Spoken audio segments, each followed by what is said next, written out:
Genesis chapter 2. Thus the heavens and the earth were completed in all their vast array. By the seventh day, God had finished the work he had been doing. So on the seventh day, he rested from all his work. Then God blessed the seventh day and made it holy, because on it he rested from all the work of creating that he had done. This is the account of the heavens and the earth when they were created, when the Lord God made the earth and the heavens.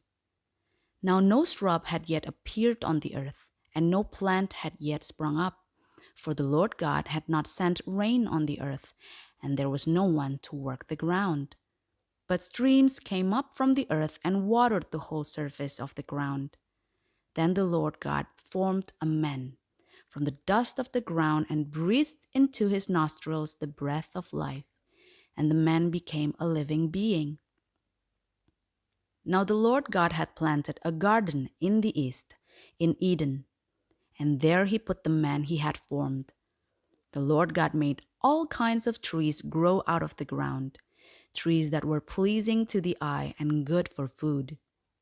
In the middle of the garden were the tree of life and the tree of the knowledge of good and evil. A river watering the garden flowed from Eden.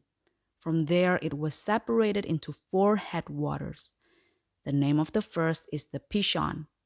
It winds through the entire land of Havilah, where there is gold.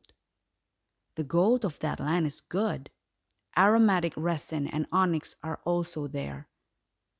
The name of the second river is the Gihon. It winds through the entire land of Cush. The name of the third river is the Tigris. It runs along the east side of Ashur. And the fourth river is the Euphrates. The Lord God took the man and put him in the Garden of Eden to work it and take care of it. And the Lord God commanded the man, "You are free to eat from any tree in the garden, but you must not eat from the tree of the knowledge of good and evil, for when you eat from it, you will certainly die." The Lord God said, "It is not good for the man to be alone. I will make a helper suitable for him." Now the Lord God had formed out of the ground all the wild animals and all the birds in the sky. He brought them to the man to see what he would name them. And whatever the man called each living creature, that was its name. So the man gave names to all the livestock, the birds in the sky, and all the wild animals. But for Adam, no suitable helper was found. So the Lord God caused the man to fall into a deep sleep.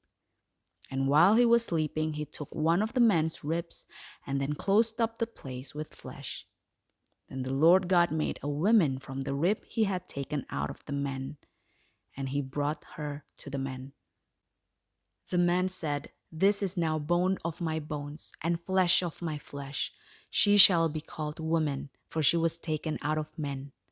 That is why a man leaves his father and mother and is united to his wife, and they become one flesh.